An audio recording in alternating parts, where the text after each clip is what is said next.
Hello, everybody, and welcome to another edition of Forgotten Horror Classics. My name is Paul A. Presenza, known as the Moo Cow, and as some of you folks might know me as one of the co-hosts for Indie Film Cafe. And tonight I have with me... Lenore. Hi. Hi, Lenore. How are you doing? Pretty good. Excellent. All right, so tonight we are going to watch a movie called Spider Baby. Have you ever heard of this? No. Okay. It's a pretty interesting film. One of the reasons I wanted to choose it, in addition to being sort of a cult movie, fanatics cult movie, is the fact that A, it's also very, very good, but B, it also stars Sid Haig, who is one of my favorite character actors from the horror genre, who I think I remember telling you earlier died not too long ago, pretty recently.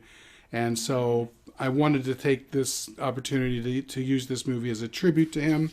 He's one of the stars in this, and as a matter of fact, this particular director sort of discovered Sid Haig, and he's Jack Hill, and he was in a number of Jack Hill's movies. So I just wanted to take this opportunity to sort of kill two birds with one stone, so to speak. In any event, we'll take a little break and hear some weird music, and then we'll come back and we will discuss Spider Baby.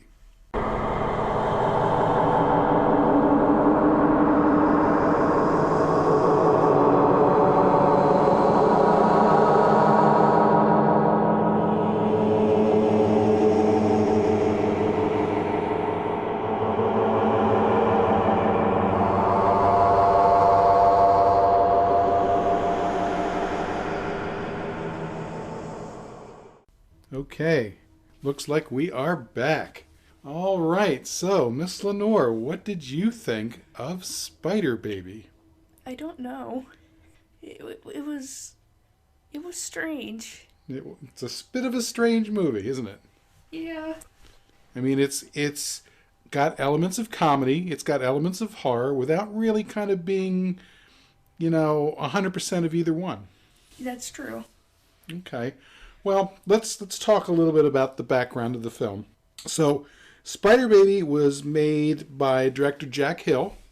Jack Hill is a director. He's considered a sort of exploitation director. Does a lot of exploitation kinds of films. Exploitation? Yeah, it's pretty much a term for sort of what you might consider sort of cheap B movies that sort of take advantage of things, usually nudity or violence or something like that, where that's really kind of the thing to sort of drag the kids in so that you can make money from it. And in fact, his era was really the 70s. He did a lot of what was called blaxploitation films. So he did one called Kofi and Foxy Brown. He did Switchblade Sisters. He did a bunch of stuff that actually a lot of people now attribute. People like Quentin Tarantino considers him quite an influence. In fact, I think it was Quentin Tarantino who called him the Howard Hawks of exploitation filmmaking. So he made this film, and I think this is his first full-length feature that he shot himself as the primary director, as the only director. And because he did one earlier, it was called Mondo Keyhole, but it was kind of like a survey movie of different things. It wasn't really an action, or it didn't really have actors. So this is really his first movie for that. And he actually shot this in 1964, and it's black and white, and actually shot really, really nicely in black and white. But the problem is he had this movie financed by a couple of guys who were in the real estate business. They're the ones who put up the money. It was like $65,000. Unfortunately, by the time the movie was about to come out, they kind of went bankrupt. So the movie, even though it was finished, sat in limbo for 4 years. So it didn't actually get released until 1968. And sort of by then, black and white films were kind of out. And the whole tone of it and everything, it's definitely shot for 1964, 1965. By 1968, with the new hippie revolution and the way that movies were being done then, it was definitely too late, which is unfortunate because when it came out, it just kind of got ignored. But over the years, people talked about it, and I think somebody ended up restoring it and re-releasing it much later on, I think in the 80s and 90s, and then it became a big deal again. So it's kind of been rediscovered, which is really cool. And it's probably my favorite Jack Hill movie. So that's really interesting. There's a lot of stories about what happened there. I think he mentions that he actually never made a dime back from it, unfortunately, but it's also considered quite an example of daring filmmaking and very influential for a movie like that. And it was only shot in 12 days, which is pretty interesting too. One of the other problems is that by the time it finally did come out, people really weren't sure how to talk about it because, like I said, it's kind of an odd film. So it's not a straightforward horror movie. It's not a straightforward comedy. It's not a straightforward anything. And it ended up having a lot of different titles, and that kind of confused people too. So, on the one hand, it's Spider Baby, but it's also the maddest story ever told. It also was The Liver Eaters. Then it became Attack of the Liver Eaters. Cannibal Orgy, I believe, was the very first title that it had. Even though you don't really see anything like that, that's kind of what the Mary family degenerates into. So yeah, that was kind of the problem too. I've always been partial to Spider Baby. The cast is pretty darn exceptional too. So Bruno is played by Lon Chaney Jr. You probably have at least heard of him, I'm sure. He plays the chauffeur and caretaker. He also actually sings that really interesting kind of strange song in the beginning. Oh, okay, yeah. That was One pretty. of the credits. Right. That was pretty cool. He'd been making movies since the 30s. He was, The Scream of the Night in 1935. He, of course, was famously in Of Mice and Men in 1939. And then his most famous role would have been The Wolfman in 1941. Mummy's Tomb in 1942. Son of Dracula in 1943. He was in High Noon in the 50s. Dr. Terror's House of Horror.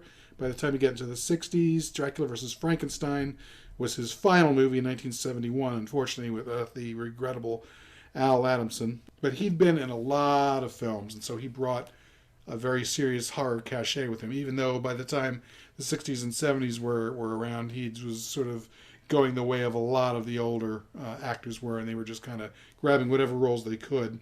But he's kind of like the rock of the film. And then the two young girls, the Spider Babies, as you would.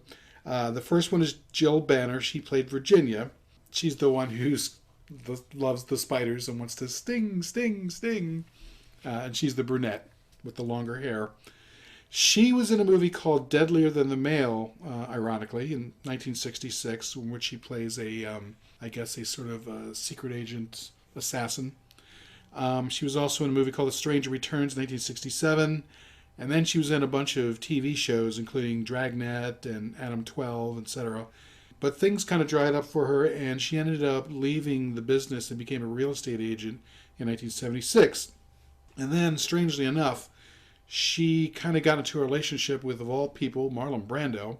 I'm not exactly sure how that happened, but they were involved for a while. And then, just at a point where I believe she was starting to think about coming back into the pictures, she was tragically struck and killed by a truck in 1982. So 35 years old, she died. Quite unfortunate. The other sister, Elizabeth, is played by Beverly Washburn, who is another person who is in a whole bunch of TV shows. She was in, The Adventures of Superman in 1951. She was in Leave It to Beaver in 1959. Dragnet, The Lone Ranger, Gidget, Wagon Train, Star Trek, the original. Really? Yeah, Oh. yeah.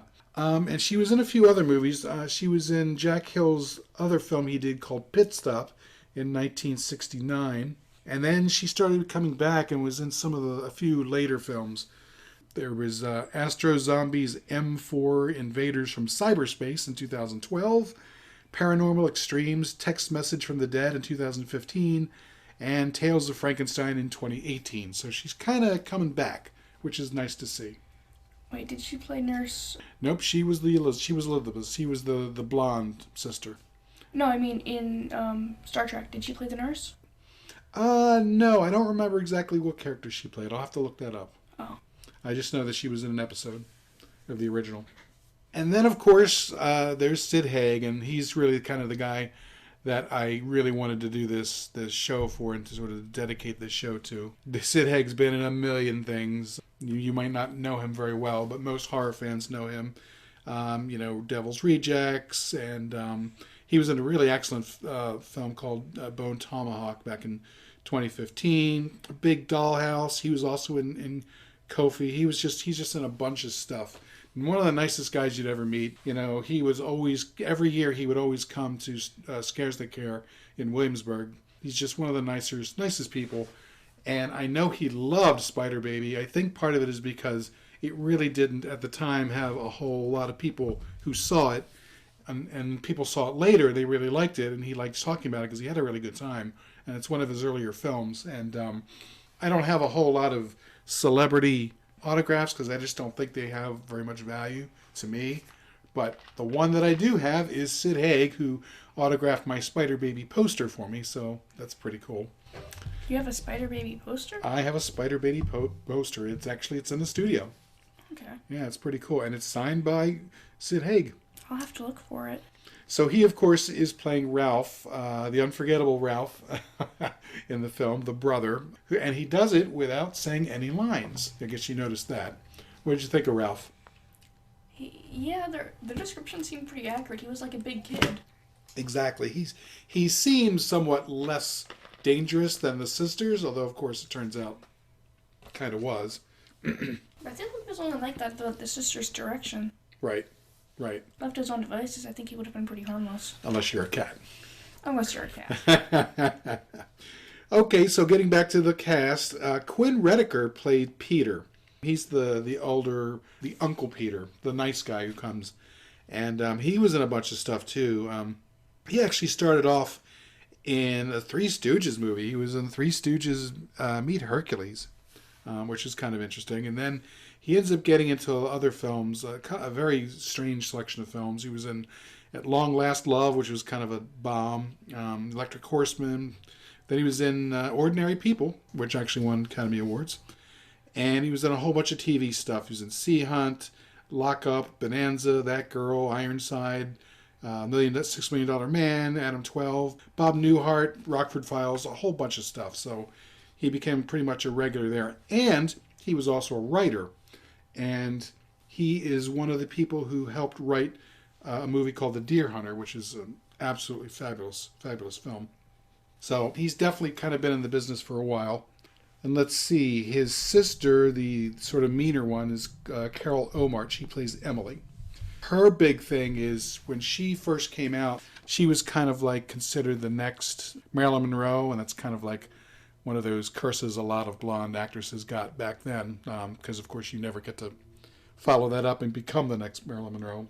Was it because she was blonde that she was Yes, called? she was blonde and somewhat statuesque. So she was in stuff like The Scarlet Hour and The Wild Party. And then her big thing was she was in House on Haunted Hill, which was sort of the big movie with Vincent Price. She was also in Wild Youth and The Spectre of Edgar Allan Poe. She was also in a bunch of TV stuff, and unfortunately she passed away in 2002. So that's the main group of actors that are in the film. So I guess we could talk a little bit about the plot. The movie opens up with Quinn Redeker characters, Peter, talking about how there's this curse, quote unquote, of a family malady. I guess it's like a genetic malady that runs through the family, runs through the Mary family, of which he is part of. And it's a degenerative disorder where people sort of regress into some sort of state of violence and decrepitude and eventual savagery, even hinting at cannibalism. And he goes on to sort of explain his experiences of what happens. And he ends up going there with his sister because they are trying to dispose of the property. They show up with a lawyer and the lawyer's secretary, and they end up meeting Bruno and the girls and Ralphie, and just kind of all heck breaks loose because they are not accustomed to meeting people. They are just kind of crazy and murderous and just plain nuts. Very first thing you see is the poor postman who shows up on his motorcycle looking for the Mary house, and he's like asking directions, and people are like, oh no, we don't want anything to do with it. And he shows up and falls prey to Virginia's spiderweb.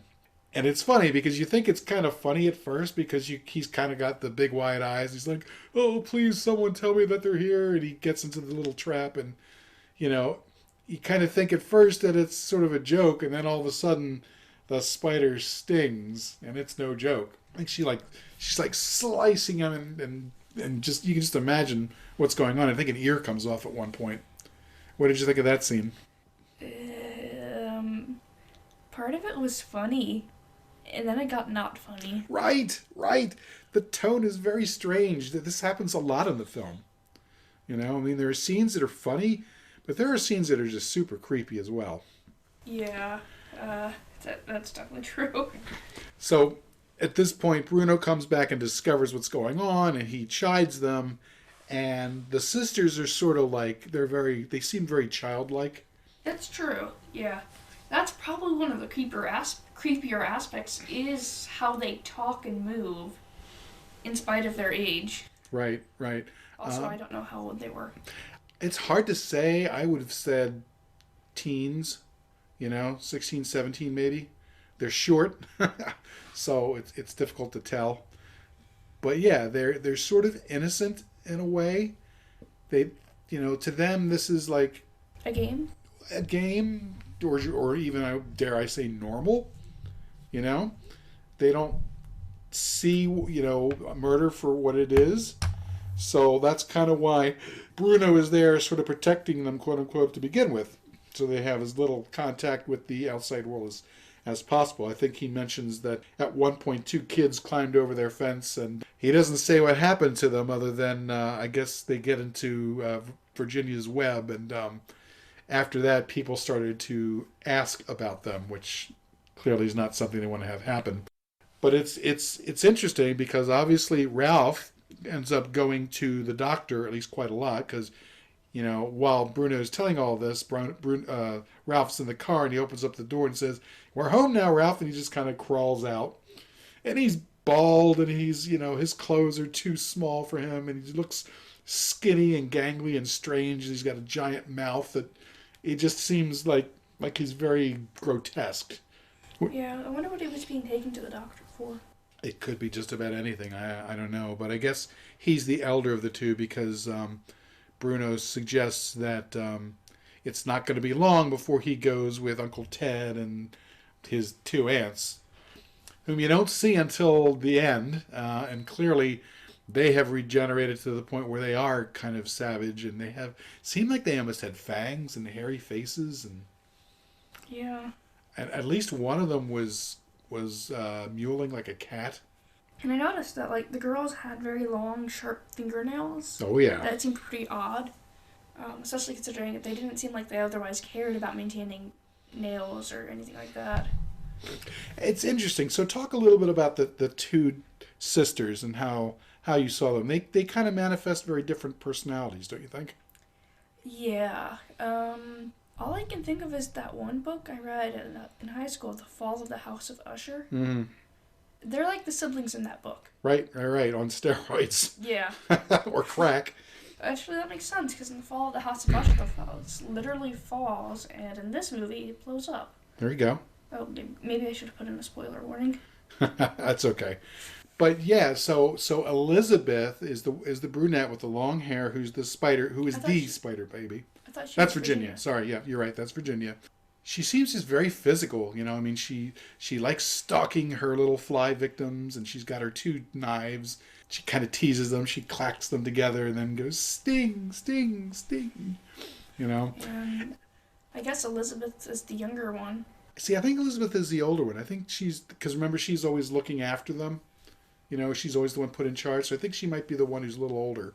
But if they regress with age, wouldn't it make sense that the youngest has the most maturity? You would think. Maybe she's the youngest. Maybe she's the youngest. The most faculties left. It's possible.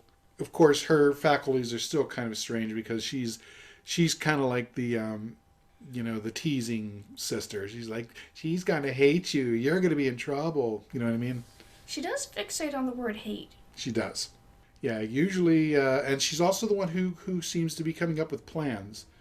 She's a little bit more calculating than Virginia. Virginia just seems to be more reactionary. Yeah.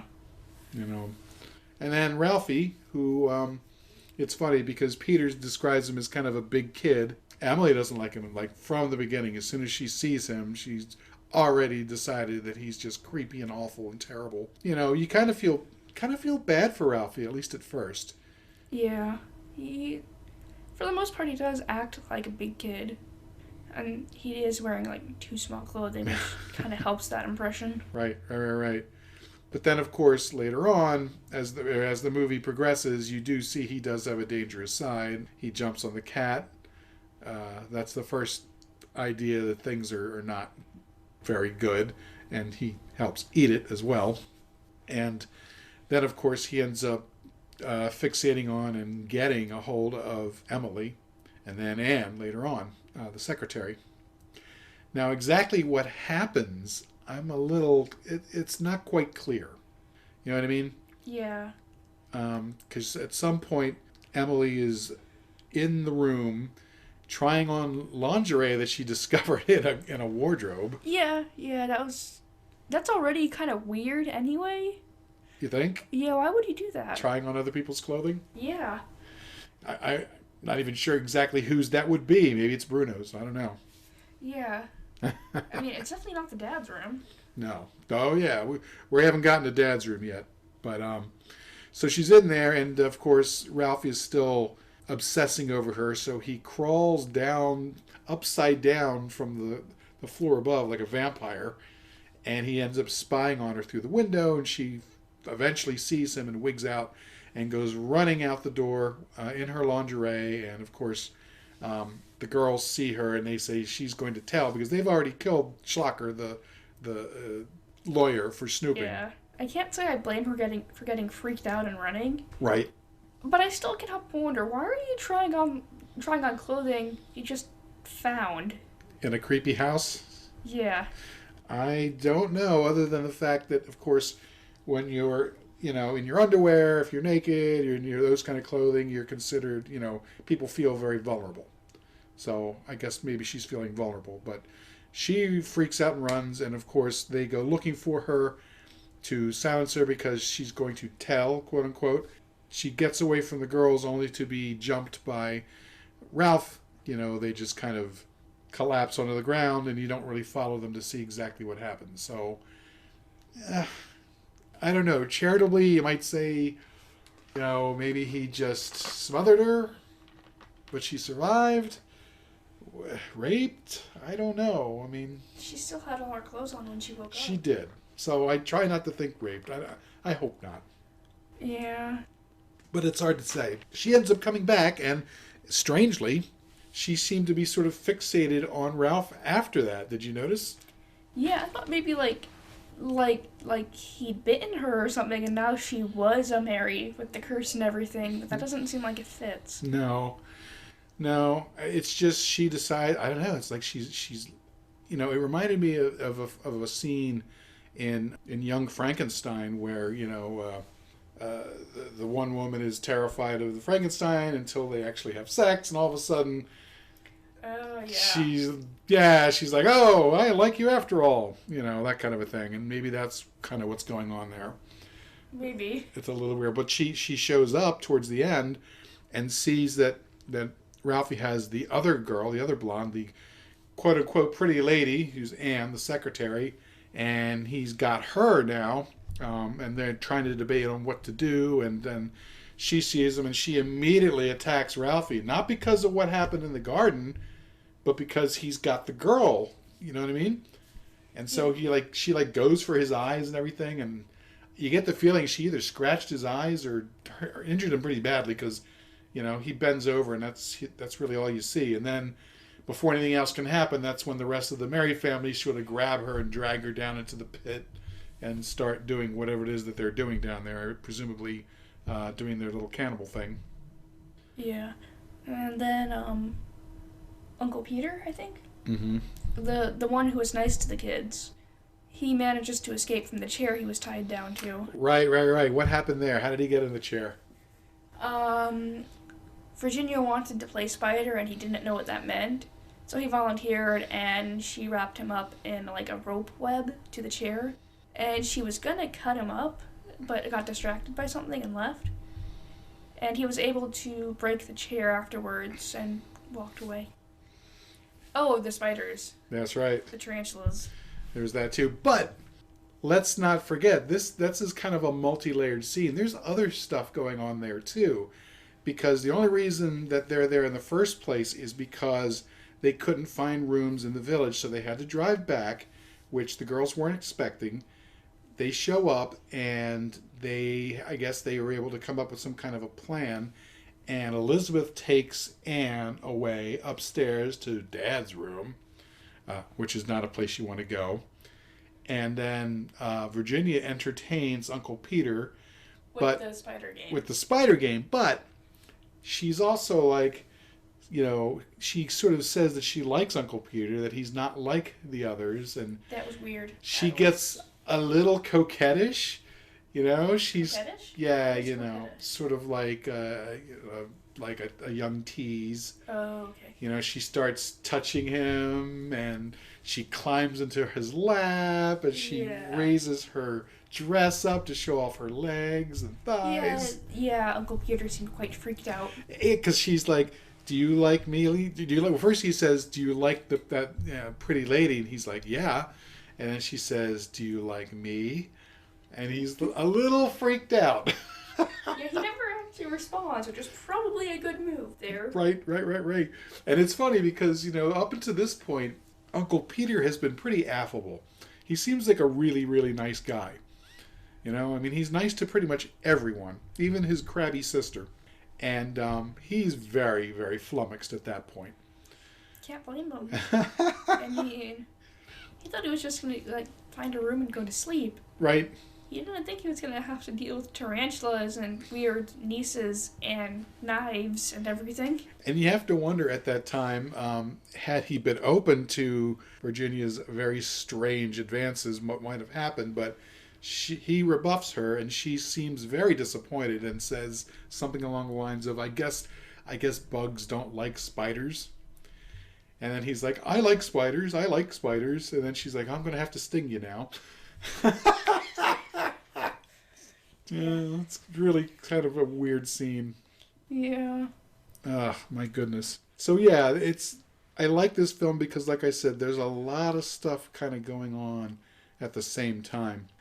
So, meanwhile, while all this is going on, Bruno is hit upon the idea that since he's already seen the girls killing Schlocker, and he has no idea what's happened with Emily, but I'm sure he can imagine the worst, he's figuring out, we can't have this continue on, because he knows that even if they were to get away with these two murders, there's just going to be more people coming, and they can't kill them all. So he figures the only thing he can do is to just put an end to it. And the quickest way is to go get some dynamite. Now there's a scene early on when he has taken the Rolls Royce out to pick up Schlocker and the secretary to bring them to the house. And they stop in the road, and the Schlocker's like, why are we stopping here? What's going on? And Bruno has to explain, well, they're dynamiting up ahead because they're putting in the new road. Oh, I forgot about that scene. Right. Remember, then it starts exploding, and he ends up, while they're waiting, grilling him and trying to get information. So that sets the scene for later on, where Bruno knows that there's dynamite at the site.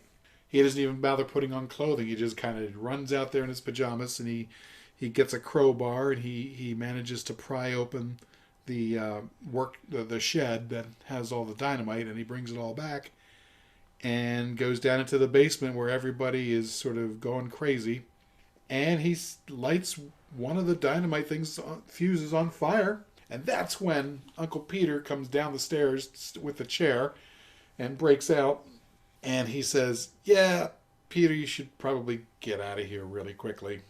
Yeah, and he was that the secretary then, or his sister? Right. So at this point, Emily has injured Ralph, so he's kind of down and out. She's falling into the pit and is also down and out and getting I presume. Anne was on the table. Remember, they were trying to saw her foot off or something. Oh, yeah. It was so weird. It's like she's trying to bleed them. She's trying to bleed her so that she wouldn't scream, which is, I guess, is her way of being nice because she actually liked her. This is Virginia. So she just collapses and rolls off the table, and it's funny, she ends up falling right into a coffin. Yeah.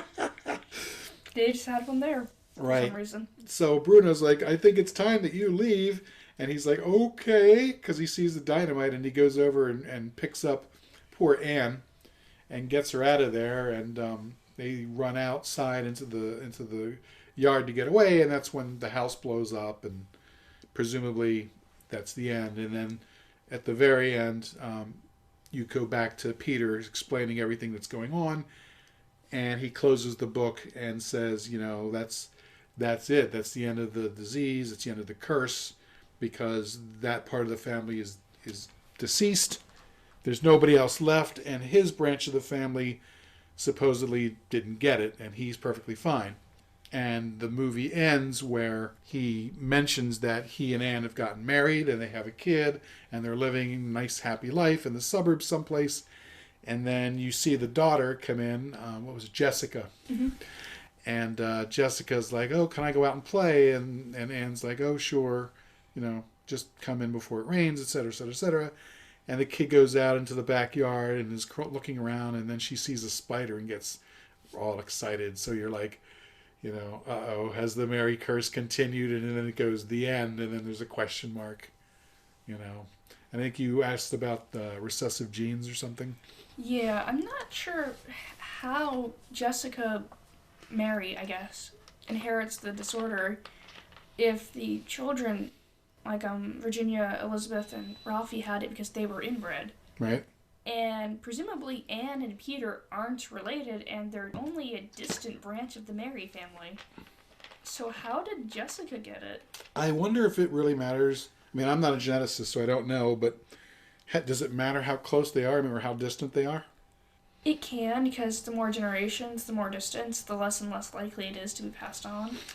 Because one of the things he mentions, and I think Bruno also talks about, is that the malady has been running in the family for quite some time, for many, many years, a number of generations. Of course, you wonder how, if that's the case, how did they manage to procreate enough to keep generations going? But I guess they did. Maybe it was just like one or two each generation. That's possible too. So, and at least Daddy managed to at least procreate enough to have a family. And he doesn't seem to have been affected by it, because we find out what happens to Daddy. He looks like he's just died of old age. Possibly, but he's his unburied corpse, somewhat mummified, is there in his room, in his bed. And it's funny because the girls they all tuck him in, quote unquote, and kiss him goodnight, and it's a corpse. Yeah. Again, sort of black humor, but also creepy as fuck. I mean, that's just gross. That's like Texas Chainsaw Massacre kind of stuff. Yeah. In fact, there's a lot of stuff in Texas Chainsaw Massacre that I think is touched by this film. It's pretty interesting. Yeah. Although, at the end, there is still the question of, we don't know if Jessica has it or not. That's true. That's true. She looks 12? And I thought spiders were cool when I was 12. Well, I think in the beginning he said it was 10 years ago, so I think she was 10. I think, at least that's my impression. Oh. And remember, 10 is right around the age that he says is when it starts. So maybe this is the first moment of its manifesting. Maybe. And really, it's genetically, it's just a crapshoot, isn't it? I mean, it's just a chance, So it's suppose it's possible, even if it's a distant relation, that the genetic malformity just carried through, and it was just luck of the draw that she happens to get it. In which case, bad for the family, because that means it's still going on. I mean, you can't really ever really get rid of a genetic defect, can you? I mean, I don't know. It gets less likely each generation, but I guess there's always a chance someone's a carrier. Exactly. But it still brings up the question of, how does Jessica have it if Anne's not related to the family? I'm not sure. I guess it passed on somehow through Peter. Oh, maybe. The only other question I have is, how did everybody know to pronounce the last name as Mary? Because it's like Merrye. It looks like it's Marai. Or Mary is what I was thinking. Or Mary or Marai or... Yeah, well, I mean, I'm glad they said Mary before I saw the word Mary because as soon as they said it and we saw it, it made sense. Like, the postman knew it was pronounced Mary, the townspeople knew it was pronounced Mary. How did everybody know it was Mary? Good question. Well, it's certainly more convenient. And the film is not without its flaws. It probably could have used a few more dollars. Although I thought the house was pretty convincing, didn't you? Yeah. The house was pretty damn creepy. And I liked the way that it was shot. You noticed when you first see the film, it's all low angles. So you're seeing everything up there. So it's like the big spooky house on the hill that, back in the day, every town seemed to have that one haunted house up on the hill someplace. It was a pretty house, though. Sure, if it wasn't covered with cobwebs and Well, rats and spiders and the outside dead was things. pretty. And it always looked like the walls had something splattered on it. Oh, well, the outside of the house was. Oh, sure. The outside was nice. Which leads me to wonder, was it shot at the same house as the outside grounds, or? I'm not really sure. I very much doubt that they could have built a set for only $65K back then. So I presume they shot it on location in someone's property. I can't imagine who. At least the exterior shots, as far as the interior shots go, that could have been anywhere. I'd have to do a little more research on the film to see where that particular buildings, or at least where the interiors were. But just a lot of odd twists and turns. There's that dumbwaiter that goes down to the basement, that Ralphie seems to love to ride, going up and down. And there's that one creepy scene. It's funny when Peter's playing the sting game, or the spider game, and he's wrapped up, and she's about to sting him, and then she stops, and then you hear the dumbwaiter going, and down comes Ralphie with Anne, and he's got his hand over her mouth so she can't scream. And meanwhile, Peter's like, "Oh, so what are you doing? What's going on?" And she's like, "Shh," and he doesn't notice that his friend is being, put in harm's way, going right past him, and he just never sees it. At the time, he also didn't seem to realize he was in harm's way either. Right. Yay. Nice as Peter is, he does sort of underestimate the kids. I mean, considering his introduction to them through Bruno, kind of makes sense. Right. I mean, Emily, even though she's kind of crabby and money grubbing, she pretty much finds the kids creepy right off the bat. I mean, she kind of picks up on it pretty quickly, Yeah. So, what about Schlocker? What did you think of him? I don't think he should have died. I mean, he was doing his job and he made some good points. The kids probably should have been in a hospital. Right. He probably got a little too nosy for his own good. That's true, but when you're surrounded by that much creepiness and nothing seems to be adding up, I might have done the same thing. Well, he ends up doing a little too much snooping, and the girls find him. And it's funny because they switch like that.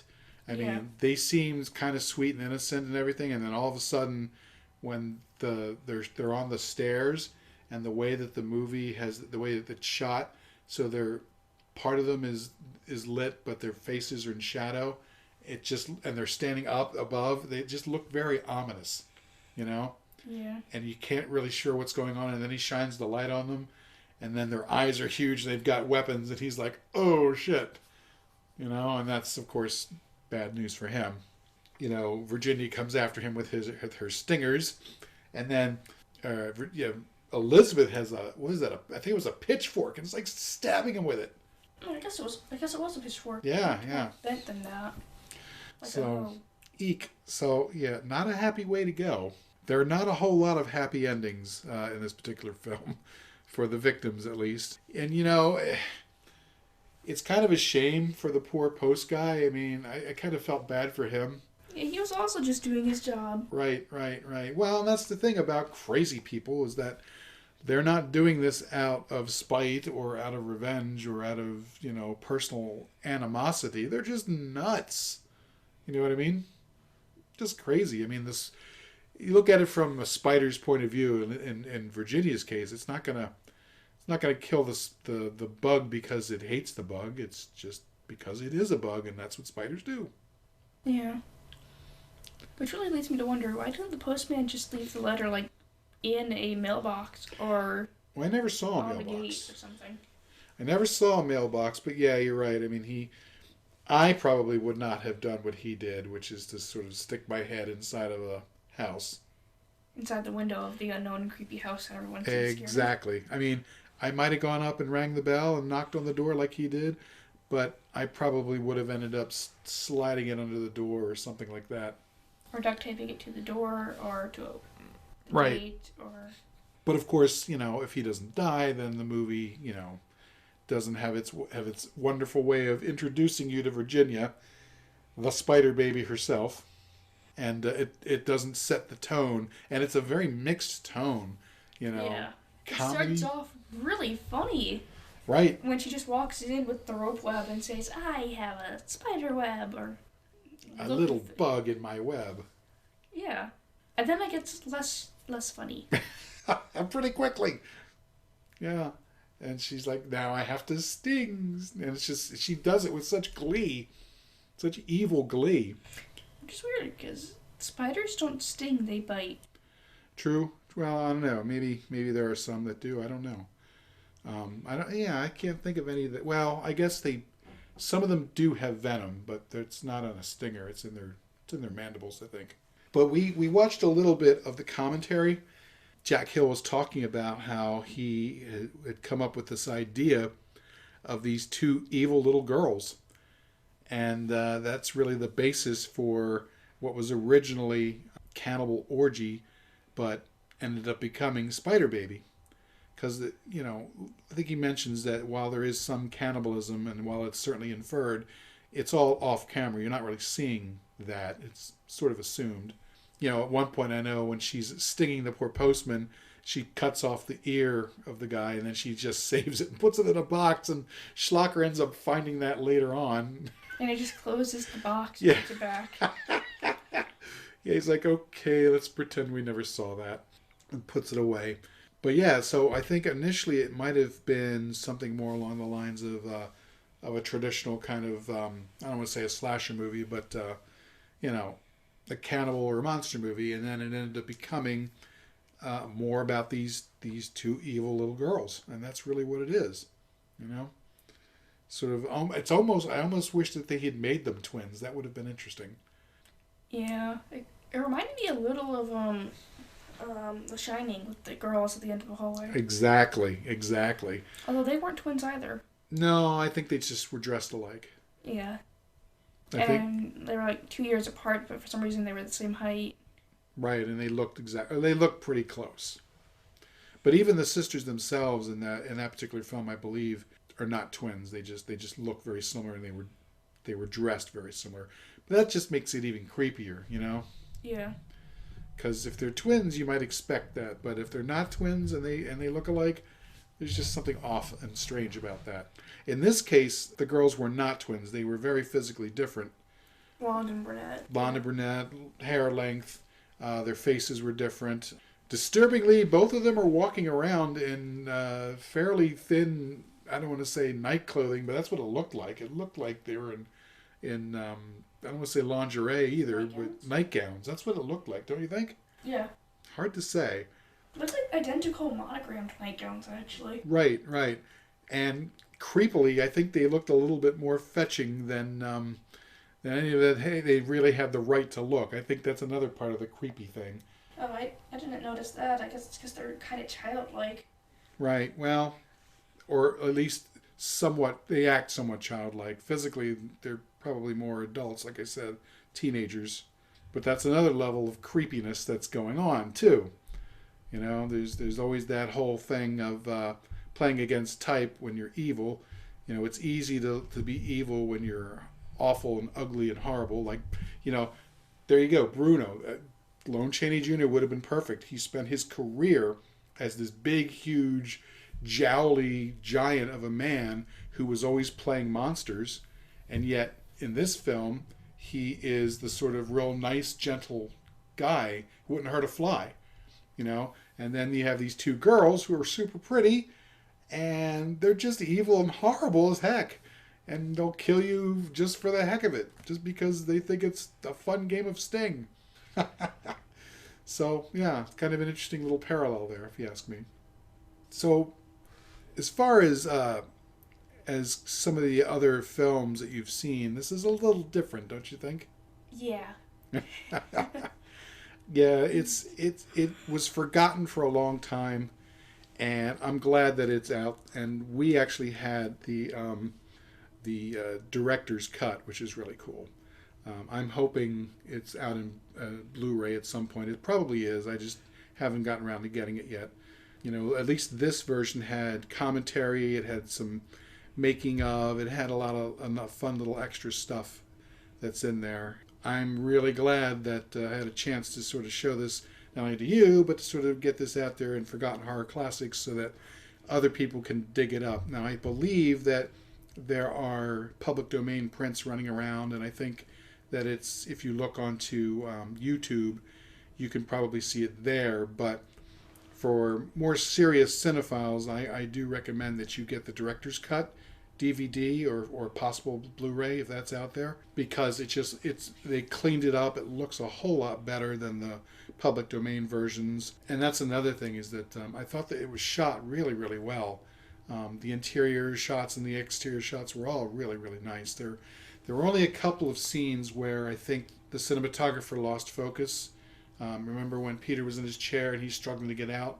Yeah, and it briefly went a little blurry. I guess they weren't able to fix that, at least in the DVD. Now, who knows?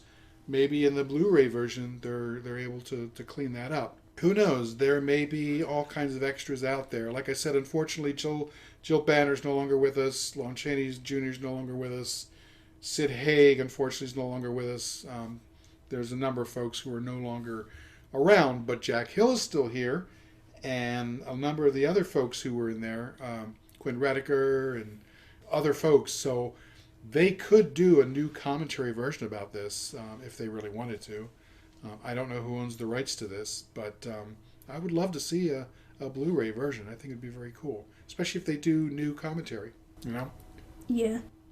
Okay, well, I think that about wraps it up. As I said, this is one that I wanted to make sure that I got out there as a tribute to Sid Haig, one of the nicest guys in show business. And fortunately, he passed away, and we will no longer have him. But I do know that he really enjoyed this film and his work in this film, and he enjoyed working with Jack Hill, who really kind of founded him. Jack Hill founded a number of people in the business, and Sid Haig was one of them. I know Ellen Bernstein was somebody that he discovered, and let's see, I think there were one or two other people. Pam Grier, definitely, for the work that she did in Kofi and Foxy Brown, and a few others. So he's around still. I'd love to hear if he had more tales. I wish that Sid Haig was around. I wish that I could have talked to him a bit more about Spider Baby when I had the chance. I got to talk a little bit, but when you're at these conventions, you're in a line with a whole bunch of people, and you just have a couple minutes, and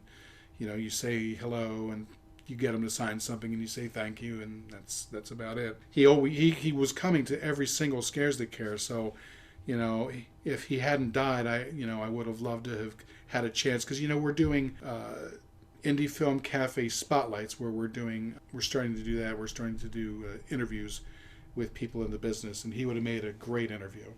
And like I said, I would have loved to have talked to him more about Spider Baby, but unfortunately that's not going to happen. But there is a lot of interesting information out there. I suggest anybody who is curious about the film, in addition to buying the DVD, the director's cut of it, that you go out and read as much as you can about it, because it's a pretty fascinating film. Did you think it was...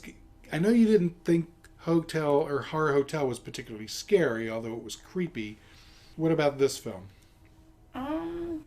It's not as creepy as it could be, I think. I don't know if that's just because of the film style of the time, or if it just wasn't meant to be very creepy, but it's silly in a way, too. So I think I'll be able to sleep easy enough.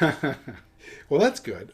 Unlike Horror Hotel, it's not sort of playing against type, though. It's, at the same time, it's also trying to be comedic, whereas Horror Hotel had nothing like that. There was no humor in that I remember. It was more of a straight up traditional horror film. Oh, I thought the scene with the cross was funny. Well, yeah, you might have, but it wasn't supposed to be. The humor in this, there's supposed to be, although just a very odd sense of humor. Definitely out there. A lot of the cast who talk about the film all kind of say it's a strange, odd, weird film, which of course I love. Because who wants just a straight up boring movie? Yeah. All right, well, thank you all for joining us for this edition of Forgotten Horror Classics. Please tune in next time. I'm not 100% sure what I'll be doing, but you can bet it's going to be an interesting and fun movie, and one that I think needs to be revisited. Definitely want to put it out there for folks to be able to see, just like all the other films in this series. So thank you very much. Thank you, Miss Lenore, for joining me. Oh, no problem. All right, and we will see you next time on Forgotten Horror Classics. Bye. Bye. Dreams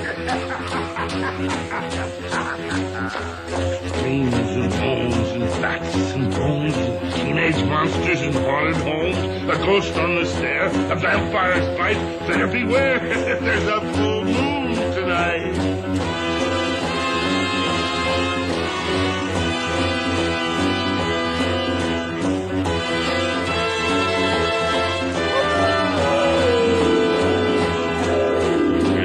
Spiders creep and crawl, boys and ghouls having a ball. Frankenstein, Dracula, and even the mummy are sure to end up in somebody's tummy.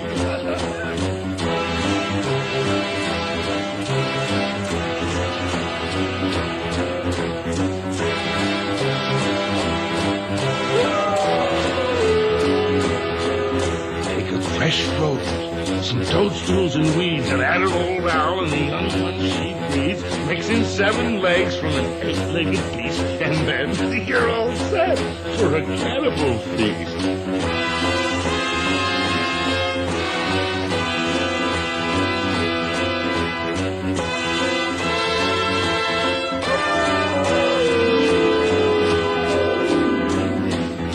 Sit round a fire with this cup of brew, a fiend and a werewolf on each side of you. This cannibal orgy is strange to behold, and the maddest story ever told.